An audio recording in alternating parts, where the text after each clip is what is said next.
आज राष्ट्रवादी काँग्रेसचा 26वा वर्धापन दिन, दोन्ही राष्ट्रवादी वर्धापन दिन साजरा करणार। पुण्यात राष्ट्रवादीकडून बालेवाडीत कार्यक्रम तर बालगंधर्वमध्ये शरद पवारांच्या राष्ट्रवादीचा कार्यक्रम।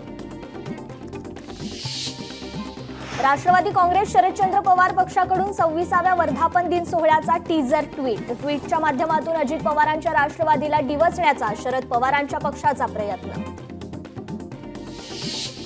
राज्य मंत्रिमंडळाची सकाळी 11 वाजता बैठक, रेल्वे अपघाताबाबत बैठकीत चर्चा केली जाणार, तसेच शेतकरी शैक्षणिक बाबींवर देखील चर्चा होण्याची शक्यता। मुख्यमंत्री देवेंद्र फडणवीसांची आज पत्रकार परिषद, दुपारी 2 वाजता पत्रकार परिषदेचं आयोजन। मोदी सरकारच्या 11व्या वर्षपूर्तीनिमित्त मुख्यमंत्री पत्रकार परिषदेत करणार संबोधित। तुम्ही तयारीला लागा, पुढचं काय ते नंतर ठरवू, पुण्यातील पदाधिकाऱ्यांच्या बैठकीत मनसे प्रमुख राज ठाकरेंचे कार्यकर्त्यांना आदेश। ज्याला नगरसेवक व्हायचंय त्यांनी पक्षबांधणी करायला हवी, पक्षबांधणीसाठी सगळ्या पदाधिकाऱ्यांनी कामाला लागा, राज ठाकरेंच्या पदाधिकाऱ्यांना सूचना। सदस्य नोंदणीसाठी शिवसेना गाव तिथे शाखा, घर तिथे शिवसैनिक उपक्रम राबवणार, मजबूत संघटन तयार करण्याचं आमदार अब्दुल सत्तारांचं आवाहन। पाटण विधानसभा मतदारसंघात शरद पवार पक्षाला मोठा धक्का, माजी मंत्री विक्रमसिंग पाटणकर आणि त्यांचे चिरंजीव सत्यजित पाटणकर करणार भाजपमध्ये पक्षप्रवेश। सांगलीत राष्ट्रवादी शरद पवार पक्षाला धक्का, वैभव पाटील आज भाजपमध्ये प्रवेश करणार।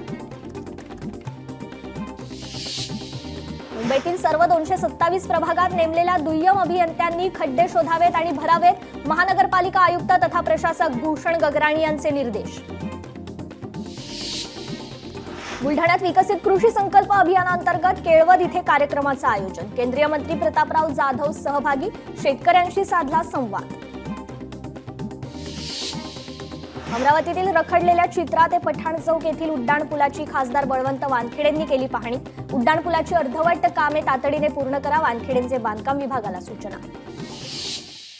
भिवंडीतील उपजिल्हा शासकीय रुग्णालयात 957 संशयास्पद जन्मनोंदी, किरीट सोमय्यांची पोलिसांकडे तक्रार। परभणीत नांदखेडा ग्रामपंचायतीच्या उपसरपंचपदी सुरेखा साखरवाड यांची बिनविरोध निवड, निवडीसाठी आयोजित विशेष सभेत साखरवाड यांनी सदस्यांचा पाठिंबा।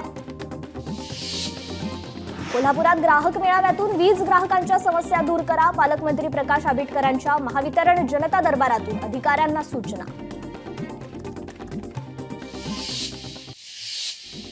मुंबई केईएम रुग्णालयात 2026 मध्ये बॉनमेरो प्रत्यारोपणाची सुविधा सुरू होणार, रक्तसंसर्गाच्या दुर्धर आजारांवर उपचार केले जाणार। 11वी प्रवेश प्रक्रिया 27 जून ते 3 जुलै दरम्यान होणार, शिक्षण विभागाकडून सुधारित वेळापत्रक जाहीर। मुंबईत पावसाळ्यात साचलेला पाण्याचा निचरा करण्यासाठी प्रथमच वाहनांवर पंप मशीन तयार, 20 पाणी उपसा पंप मशीन तयार, पंपाची क्षमता प्रति तास 250 घनमीटर एवढी, पालिकेकडून दक्षता। धाराशिवमध्ये कृष्णा खोऱ्यातील महाराष्ट्राचे 79 टीएमसी पाणी वापराविना, प्रस्तावित प्रकल्प पूर्ण झाल्यानंतरही 39 टीएमसी पाणी शिल्लक, मराठवाड्यात पाणी आणण्याच्या हालचालींना वेग। धाराशिवमध्ये कृष्णा खोऱ्यातील महाराष्ट्राचे 79 टीएमसी पाणी विनापरवाना, प्रस्तावित प्रकल्प पूर्ण झाल्यानंतरही 39 टीएमसी पाणी शिल्लक, मराठवाड्यात पाणी आणण्याच्या हालचालींना वेग।